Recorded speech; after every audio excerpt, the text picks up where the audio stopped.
Hey, these are Russians and the Soviet and the former Soviet Union. They come up with some stuff that if you listen to them, they're trying to pit you against God. Now, the Soviets seem to have been pioneering into space travel, and the West followed. They also start overthrowing governments and establishing their communism to be the universal political and economic strategy. And they end up being collapsed. Now here's a kind of drawback to the past. This Vladimir Skulachev, he has a drug that will induce eternal life. And again, this is showing clearly that the Soviets and these Russians are straight up like they don't believe what God says. And we in the West seem to be following in their path. And anytime you fall into the path of something that didn't work, it's not going to work for you. Now, we know very well that there's no drug that can induce eternal life. Jesus says that when he returns, he's going to, in some miraculous way, change this mortal to immortal, and then we can live forever. As I said in many videos, man originally was created a little lower than the angels to become angels. And at the time when the numbers would have reached to be equal to the devils, it would have stopped reproducing and they would have become eternal life and gone to heaven. Now, I'm not understanding how, this body is going to, where this drug is going to find something to unleash eternal life. This is just a waste of time studying science here, because there's nothing we can do to alter fundamentally the human condition. We saw where Adam lived 930 years, or 932. Methuselah lived 150 plus. And then after that, it constantly declined. Noah, he reached 500 plus. He don't seem to understand what happened, because we should be living up to 900 years. But what humans did, they had sex with other organisms that weren't necessarily calculated to live that long. So that if you have something that could live 1,000 and has sex with something that can live to 100, very rarely you're going to find anyone reaching the 1,000.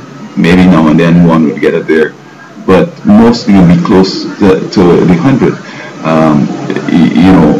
500 is going to be the median there, but you're going to be living not up to the 1,000 again, or 900 is going to be less and less and less and less. So he's now going to come back and reverse that. This is so crazy. Just like IBM, they want to have a machine that can read the mind. And it's only God could read the mind, because we saw where the demonic guy in the cemetery was behaving crazy. And everybody thought he was obnoxious and trying to avoid him. But God read his mind and saw that he was really, really, really seeking help. But the devil that controls his life to such an extent that when he tried to ask for help, he was only cursing and yelling and threats and so on. The devil can't read your mind, because if the devil could have read his mind and see if he was reaching out to God for help, he might have killed him or something. So there we go. They come up with stupid stuff. Read the mind. I'm going to unleash eternal life. Then somebody else said that they found the gene that somebody now has born with this gene and they're going to live for long, 1,500 years. It's like, why are we getting this dumb? And I think I know what's happening here.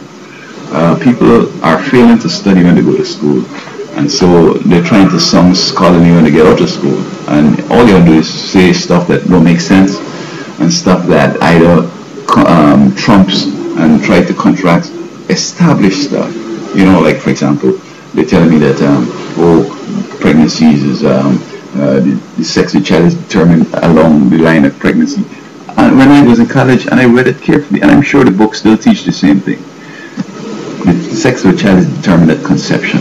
We already established that the women have X chromosomes, the male has X and Y. And if an X hook up with the X, it's a girl. If an X hook up with the Y, it's a boy. But because they haven't read and they don't know what they're talking about, they're coming out saying, we understand why this problem is, because it's a mix-up with chemicals. It's genetic, it's not chemical, it's in the genes. It's something there, physical, you know. So I think this guy just wasting time, and I don't know who's paying for that research, but I don't even study that. Nobody. He's God that he's going to give us eternal life. Jesus said, "I'm going to give you eternal life." That's it. He maybe doesn't believe in God. That's why he's coming up with this stuff.